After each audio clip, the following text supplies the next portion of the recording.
Hey peeps, it's Ash and Eclipse back with another Diablo 3 video. I hope you guys have had or have been having a good Saturday. I actually had a viewer of mine request for me to do a quick little rundown here of the actual build that I'm using. So I shall go ahead and do that. I'm going to go ahead and start with the weapons here first. We're using the Shenlong's Fist of Legend and Shenlong's Relentless Assault. This set is primarily what gives this build most of its damage. Well, I wouldn't say most of it, but a good amount of its damage. The 2 set, the damage of spirit generators is increased by 1.5% for each point of spirit you have, which is really strong if you happen to have items that increase your max spirit, and of course have the extra max spirit from your Paragons as well. And then the second part, when we're reaching maximum spirit, all damage is increased by 150%. But no longer passively regenerates spirit, and 65 spirit is drained every second until you run out of spirit. So with the Shenlongs, it's basically really important to keep as close to max spirit as you can at all times. To go along with Shenlongs, we're using the Ina set. We have Ring of Royal Grandeur in our cube, so that we're actually getting the 6-piece set bonus. This is mostly for survivability. This is where a lot of the survivability comes from, is from the Ina set bonuses. 2 set, increase the passive effect of your Mystic Ally and the base passive effect of your mantra by 100%. 4 set, gain the base effect of all 4 mantras at all times. The 2 set helps a little bit, the 4 set helps a ton. And then 6 set, gain the 5 ruined Mystic Allies at all times, and your damage is increased by 125% for each Mystic Ally you have out.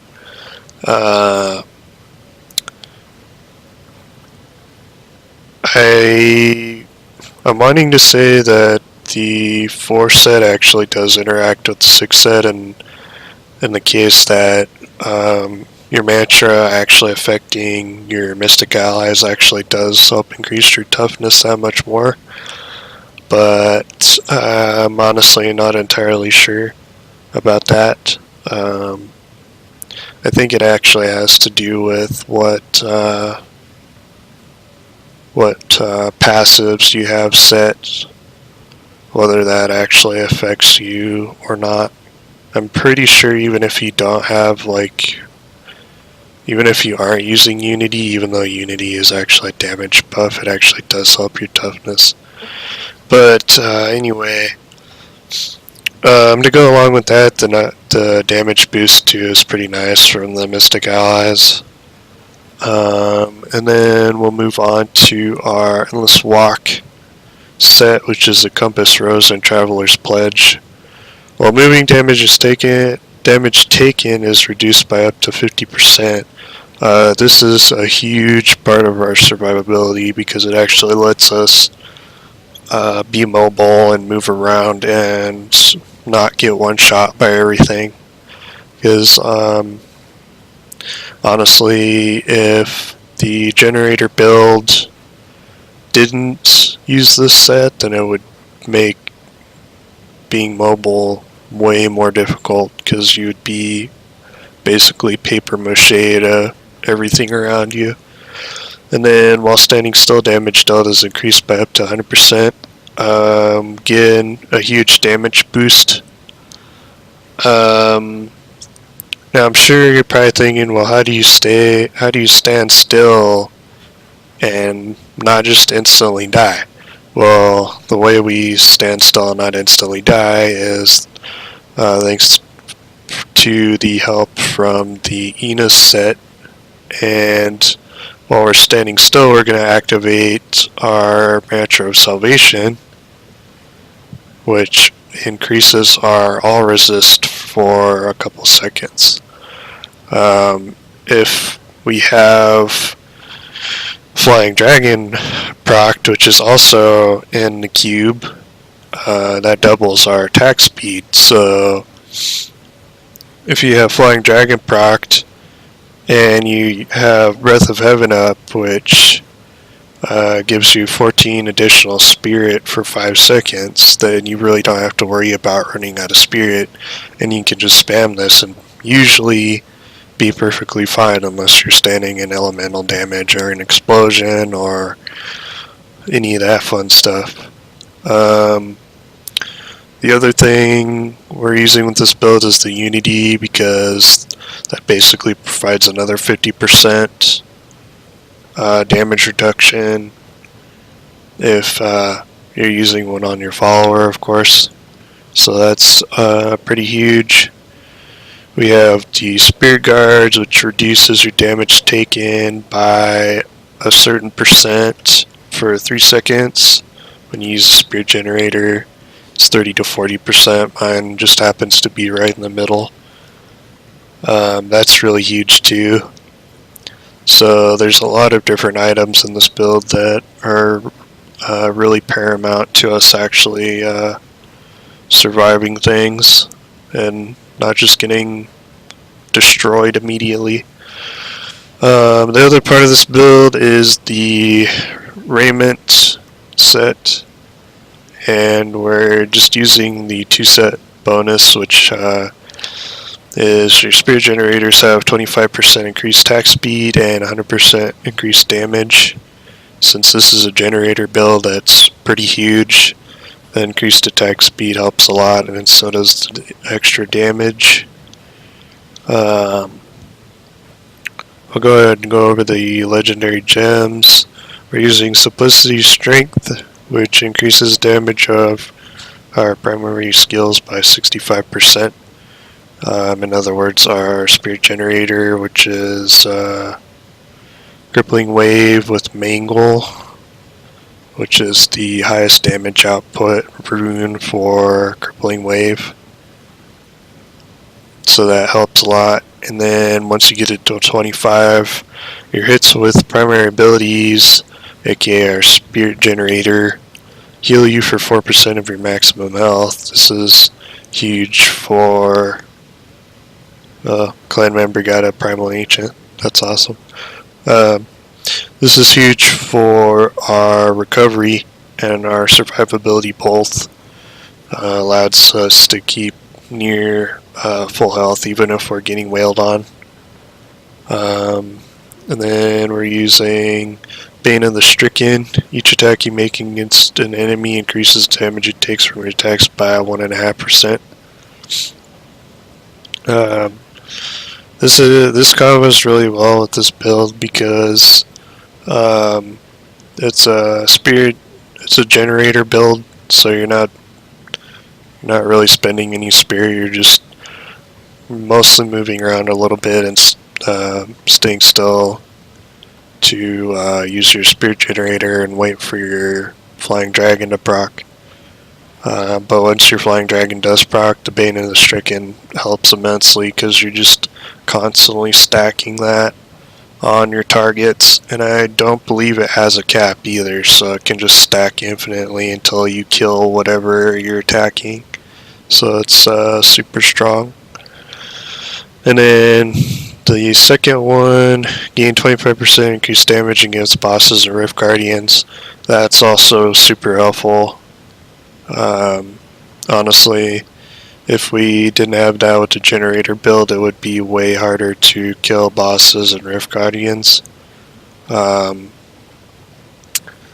Actually, at that point, if we didn't have that extra damage toward them, we would probably just be skipping a lot of the lead and champion packs because there just wouldn't be any point. The time it would take for us to kill a champion early pack would outweigh the benefits that we would actually get from killing them. So that helps a lot. And then we have Bane of the Trapped, which increases the damage against enemies under the effects of control impairing effects by 37.5%. And then the second part, of course, is gain an aura that reduces the movement speed of enemies within 15 yards by 30%. So Time is always moving. I should be too. yeah, you should be, but you know, doing a video. Monk gets a little bit impatient. He likes killing stuff. But this gem is nice because it essentially procs itself, and then when you're pulling stuff on top of yourself with Cyclone Strike Implosion, you're just getting really high density, and then this gem has no problem proccing itself, so you're getting a ton of extra damage that way. For normal gems, I'm using mostly green gems for the dexterity. I know some like to go like 3 dexterity and 2 diamonds for extra toughness. I just tend to go toward dexterity for the damage. And then I have a green gem and both weapons for the critical hit damage. That helps a lot with their damage, honestly. So there's that. And then in our helmet, of course, we have diamond for CDR, 12.5%. That helps with our Epiphany uptime and our Breath of Heaven uptime. More spirit generation, and because of Desert Shroud, we get more toughness as well, so it reduces our damage taken by 50%. The thing that I've been having an issue with the most with this build is I tend to try to engage elite and champion packs without Epiphany up, and so I'm missing a huge chunk of my toughness when I do that. And depending on what affixes they have, it generally gets me killed. So I've been trying to work on that. Potion we're using increases healing from all sources by a certain percent, 20 to 25. Mine's at 23 for 5 seconds. This is great when you have oh shit moment and you're mashing the panic button, and then you remember, oh yeah, I got a potion, and well, you can use this potion, and then not only does it instantly heal you for a little over half your life, but it also increases healing from your other sources, in which case would be our life on hit, because that's the other thing that this build is based off of, is life on hit. So if you have an oh shit, I'm gonna get face planted into next century moment, you can just use this potion and it'll usually work out pretty well, as long as you dashing strike out of whatever's almost killing you, and it just kind of reset. So that's pretty much more or less the build. I did explain the talents. Implosion on Cyclone Strike is important because it increases the range that we can pull stuff to 34 yards, which is super strong because we can create a lot of density that way, which in turn lets us do a ton of damage to multiple targets, and it gives us more life on hit as well. Our dashing strike, we have Radiance, which increases our attack speed for 4 seconds by 15%. This is really helpful with this build as well because it's a very attack speed oriented build. You want as much attack speed as you can get for the most part. Did go over Matra.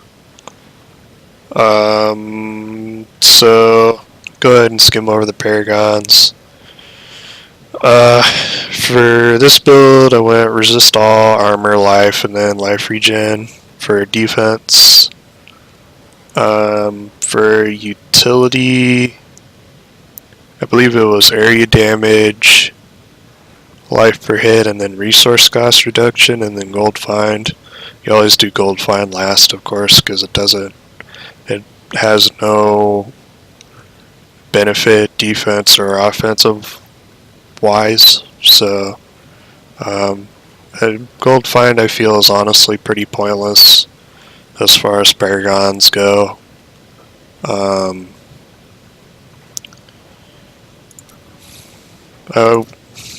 not really sure what they could change gold find to, but I'm sure they could probably think of something other than gold find, because at this point in the game, it's like stupid easy to get gold. I have almost 4 billion gold, and honestly, I've been grinding a good amount, but I haven't been like, just going for hours on end. So for offense, we started with critical hit chance, of course, and then critical hit damage, and then cooldown reduction, and now we're on to attack speed. And then for our core, I went with max spirit and then just started dumping points into dexterity. I guess some people have been dumping a few points into movement speed. Honestly, with the way this build works, I don't really see how movement speed is beneficial, because dashing strike gives you plenty of mobility, and you generally don't really, unless you get yourself into a bad situation somehow where you use Cyclone Strike at a bad time and then you're just put yourself into a pit of doom, more or less. I don't feel like movement speed is really necessary. So max spear, which helps our damage, and then dexterity, which also helps our damage. Because of the attack speed,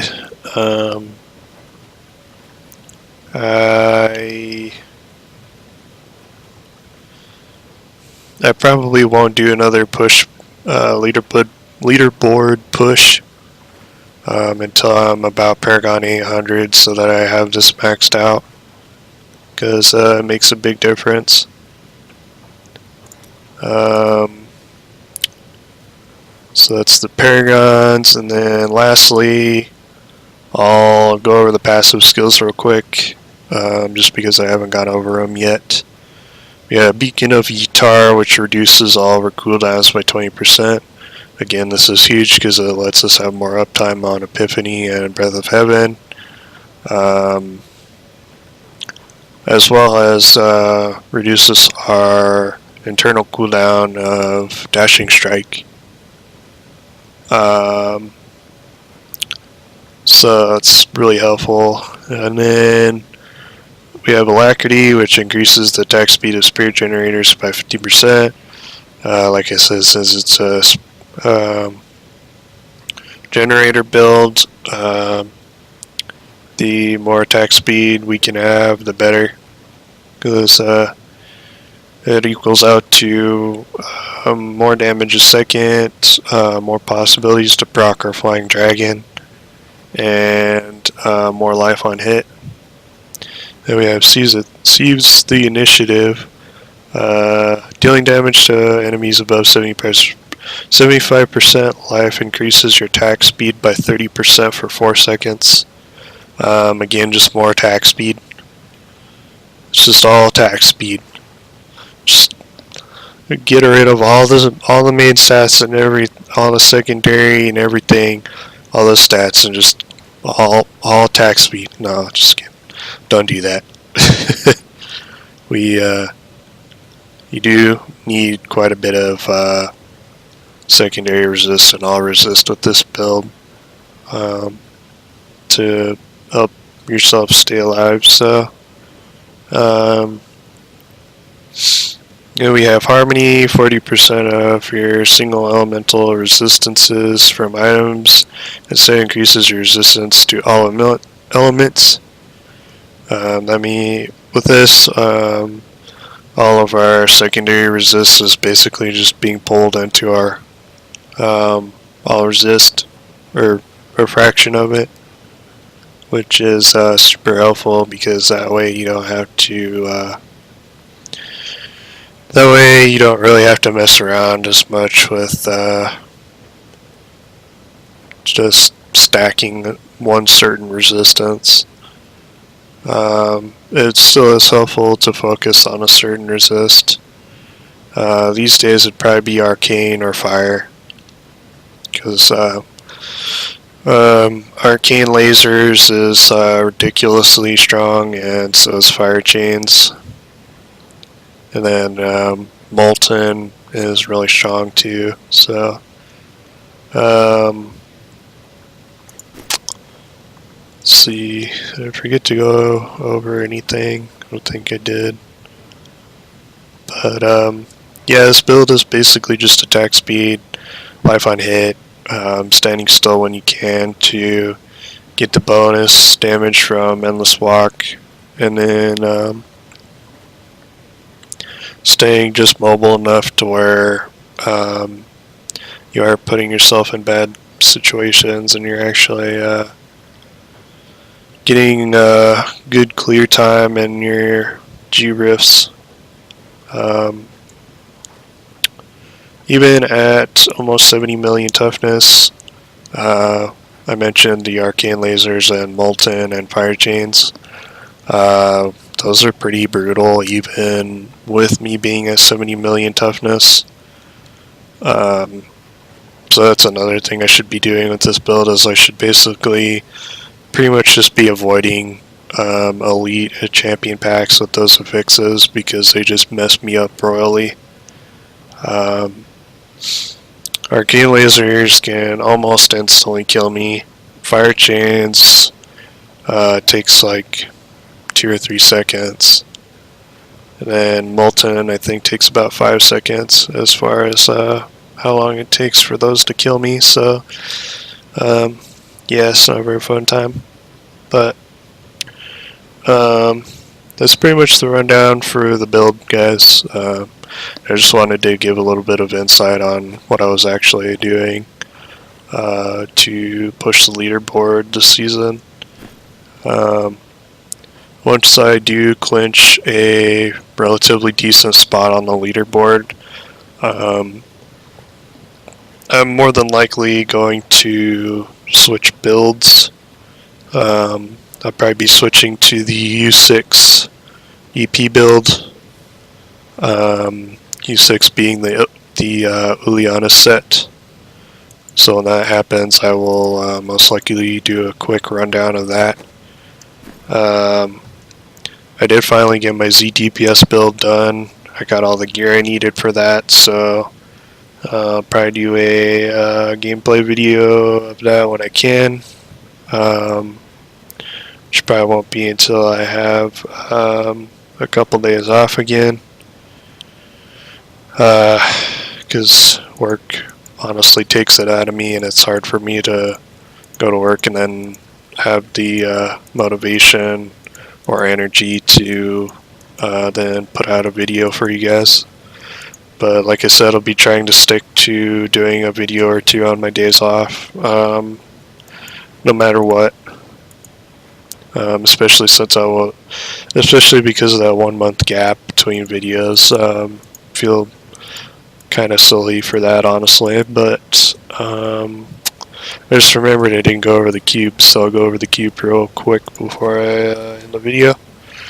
We got Ring of Royal Grandeur, which reduces the number of items needed for set bonuses by 1.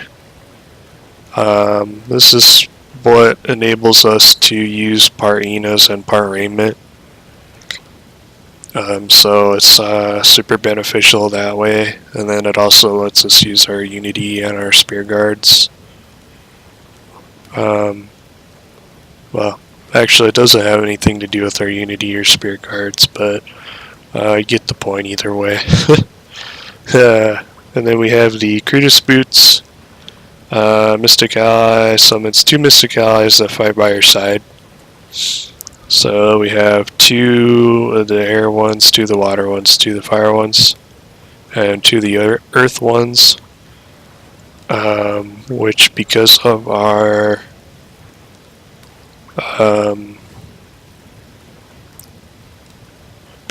Enos set, that actually does increase our toughness. Quite a good margin. And then finally we have Flying Dragon, which just has a chance to double our attack speed when attacking. Honestly, the main reason that I'm going to be looking into switching builds when I have the right pieces, is because of the fact this build is so heavily based off of Flying Dragon. Like, if you don't have Flying Dragon proc, even with Breath of Heaven up, your spirit regen is just garbage. Or, not regen, but your spirit generation, I should say. It's just awful. So, like, the only way you can have decent spirit generation is if you have Epiphany and Breath of Heaven activated. That's honestly about it. So, yeah, build based off Flying Dragon is not the most fun thing in the world for me. It's just very... it's a combination of that and the build just being ramp up damage because of Bane of the Stricken. It's a very dull and not very action-packed build. You just kind of zip around and use Epiphany and Breath of Heaven off cooldown, and more or less pray to the RNG biscods that your FD procs relatively often. So, the other thing with this build too is we have literally no crowd control abilities with this build. So I'm actually using the Enchantress, which is where our Unity comes in for a damage reduction. But the other reason I'm using the Enchantress is for the CC that I have literally none of, personally. I just literally have no CC. So I used the Enchantress to provide some CC, which has been working out pretty well. Unfortunately, since the Enchantress is AI, she tends to not always cast her abilities at the greatest times. A lot of times she'll cast her blind before I pull things, which is not helpful in the slightest, because instead of blinding the whole group of enemies I'm fighting, she's only blinding like maybe 2 or 3 of them at the most. So it's kind of hit or miss, but I feel like it's a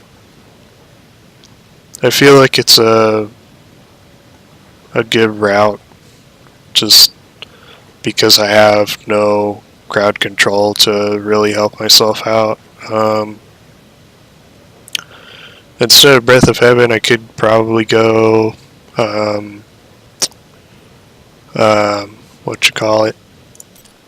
Blinding Flash.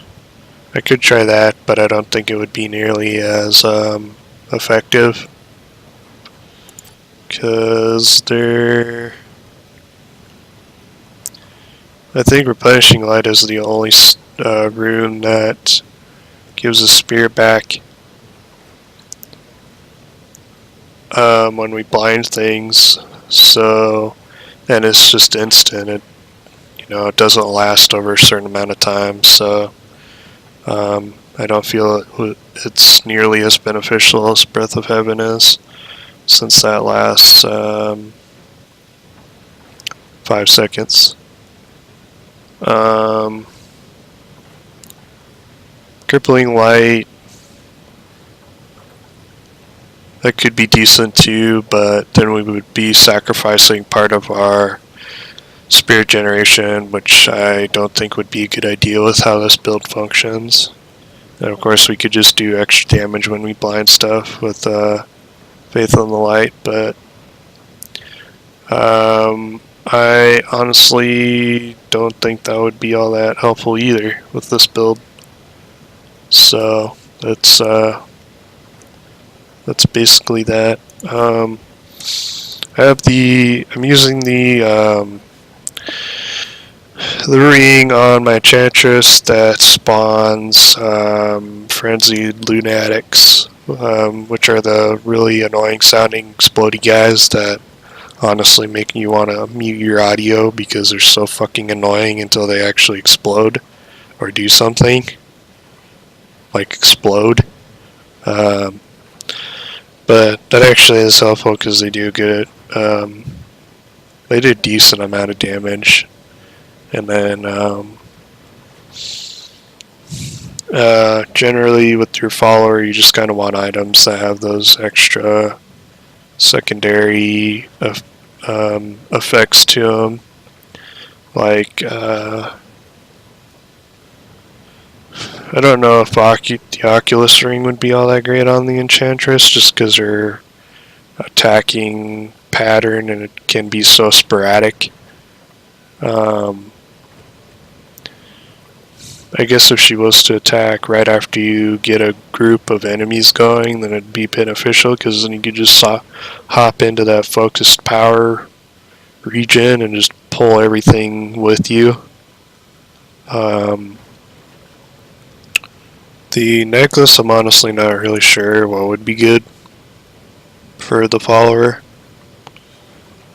I'm using just a Squirt's necklace on her right now, which with CDR, because more CDR you can have on your follower, the better. Especially with the Enchantress, that way she can cast her CC more often, which in turn helps me out a ton if she actually casts them at the right time, and if not, it helps me out a little bit still. And then, yeah, with the weapon, I'm having her use a Crushed Bane just because it's ancient, it has intelligence on it. It doesn't have any extra effect to it, unfortunately. So I'm actually trying to get a weapon for her that has that secondary effect that would provide extra damage. I would say probably a Maximus more than anything else. I think that's kind of been more or less the norm for the Enchantress as far as what weapon you want as a good Maximus with intelligence, CDR, and a socket. Doesn't have to be ancient, obviously, but it always helps when you got that little bit of extra damage going on. But I don't believe I missed anything, so I'll go ahead and end the video here.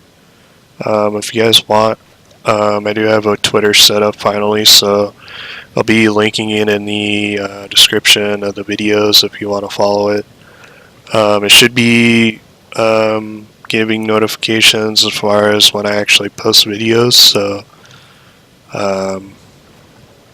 that should be pretty neat because that way people will know when I post videos. It'll be kind of a reminder thing and all that good stuff. But yeah, hope everyone has a good rest of their weekend.